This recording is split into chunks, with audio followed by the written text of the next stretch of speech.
Hey YouTube, how you doing? This is imgaryk, and I guess with all these things out here in front of the camera, I'm doing another little cooking video. And so what I wanted to show you first off is the ingredients. What I'm making here mostly is a marinade to go over these beef boneless short ribs. So that's what's in the pan. That's some beef boneless short ribs. And with these 5 ingredients, I got 1/3 of a cup of water. We use 1/3 of a cup of ketchup, 1/3 of a cup of barbecue sauce, any kind, your choice, 1/3 of a cup of soy sauce, and it calls for marmalade, orange marmalade. Last time I did this, I used some cherry preserves, and it came out really good. But I'm going to use the orange marmalade. Okay, put the meat off to the side there for a second. And first ingredient, just 1/3 of a cup of water.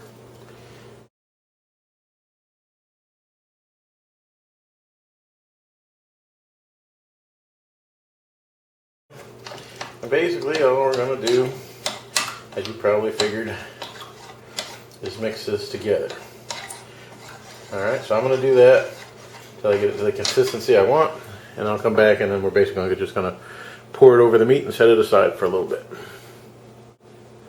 So I now have my marinade all mixed up the way I want. Pulled out my trusty little whisk and mixed that all up.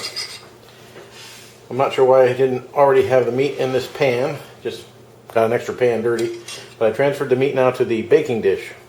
And we're just going to now pour this marinade all over that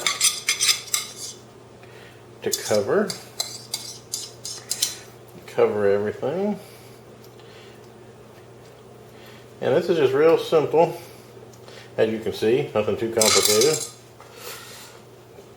And the very end here is basically you just covered and bake this at 350 for about an hour and a half. Beef ribs, boneless beef ribs that have been marinating in the refrigerator out, and I'm going to be covering those up and putting them in the oven for an hour and a half or so at 350. The oven is just now come up to temperature, and we're going to be having rice with the meat. So I have 1 cup of rice, and I have 2 cups of liquid. In this case, 1 cup water, 1 cup beef stock. Sometimes I use chicken stock. It just sort of depends on what we're having the rice with.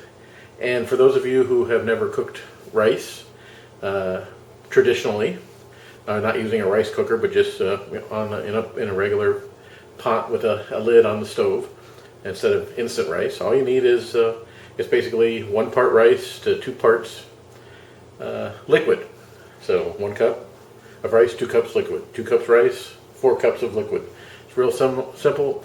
You just bring the liquid up to a boil, pour the rice in, stir it around, make sure it's all covered up, cover the pan, turn the heat down to simmer, and 20 minutes later it's done. That's all it takes. It's really simple.